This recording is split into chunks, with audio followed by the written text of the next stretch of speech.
Dans cette vidéo, je te parle de la preuve de fonds qui intervient dans le processus d'immigration vers le Canada.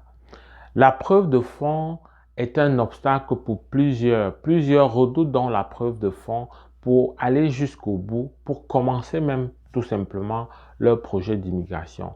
Alors, je me propose dans cette vidéo de te dire précisément c'est quoi la preuve de fonds, qu'est-ce qui est derrière la preuve de fonds, comment tu peux faire en sorte que la preuve de fonds ne soit pas un obstacle, mais plutôt une formalité dans ton processus d'immigration.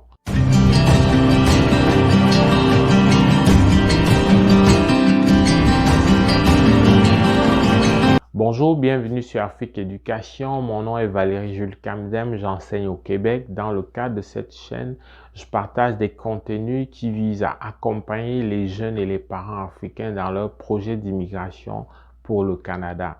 Alors, si tu es nouveau sur la chaîne, abonne-toi et active la cloche de notification pour ne rien manquer de nos futures parutions hebdomadaires. Avant de commencer toute chose, on va s'entendre sur qu'est-ce que c'est que la preuve de fonds? Pourquoi le gouvernement fédéral du Canada exige une preuve de fonds dans le processus d'immigration? Donc, la preuve de fonds, c'est un document ou plusieurs documents dont la finalité, c'est de prouver que tu seras à la hauteur de financer ton immigration.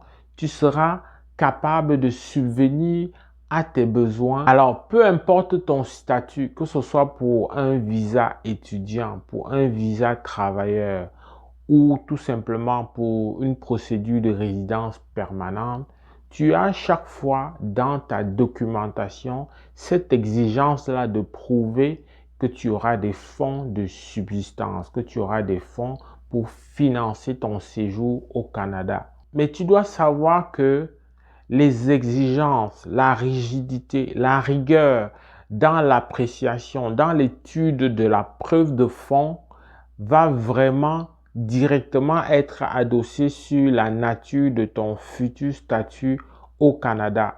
Celui qui doit faire la preuve de fonds pour étudier ne doit pas s'attendre au même traitement que celui qui a besoin d'une preuve de fonds pour sa procédure de résidence permanente. C'est clair que dans les faits, la preuve de fonds pour étudier, elle doit être assez solide, alors que pour les procédures de travailleurs ou alors de résidence permanente, c'est sûr, elle doit aussi s'adosser sur quelque chose de palpable, de solennel, mais au niveau des vérifications, au niveau donc du contrôle, il n'est pas aussi pointilleux et regardant. Mais dans tous les cas, je te présente donc dans la suite les éléments de preuve de fonds possibles, peu importe le statut. Lorsqu'on fait une demande de visa visiteur, étudiant ou travailleur, selon que le garant financier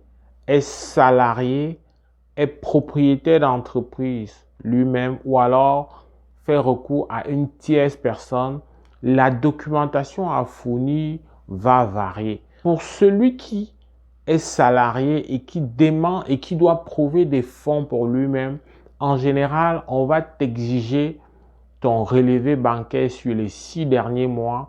On va t'exiger les fiches de paye sur les 6 derniers mois. Ici aussi, tu peux faire valoir tes avoirs non numéraires, c'est-à-dire ton patrimoine. Alors, si le garant financier est propriétaire d'entreprise, c'est-à-dire que ce soit voilà, toi-même ou un tiers, eh bien, ça prend des éléments fondamentaux comme les relevés d'impôts.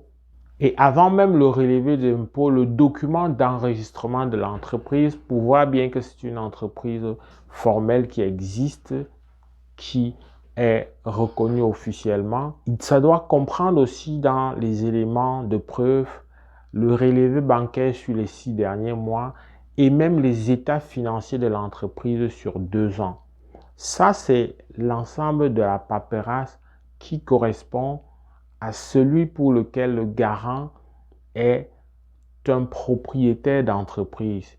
Il faut toujours garder à l'esprit que comme pour la personne, le salarié tantôt, le patrimoine aussi de l'entreprise peut être pris en compte.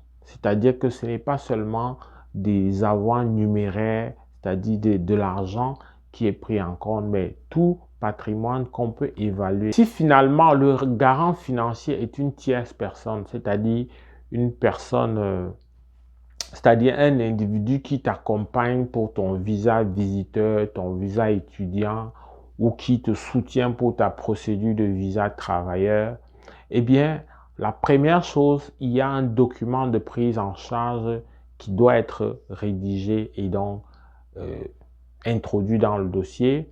Mais il y a également la fiche de paye aussi de ce garant-là, de cette tierce personne, sa fiche de paye sur les 6 derniers mois, dans les 6 derniers bulletins, ses relevés bancaires aussi sur les 6 derniers mois. Il doit pouvoir également introduire son contrat de travail qui l'associe à l'emploi pour lequel il a fourni les fiches de paye et naturellement une pièce d'identité pour vraiment donc établir quelquefois parfois le lien donc avec le principal demandeur. Voilà en gros les différents éléments ou moyens pour faire la preuve des fonds dans ta procédure d'immigration. Je tiens à te faire savoir que les exigences ou l'approche de vérification ne peut pas être la même pour celui qui a déjà un contrat de travail en bonne et due forme.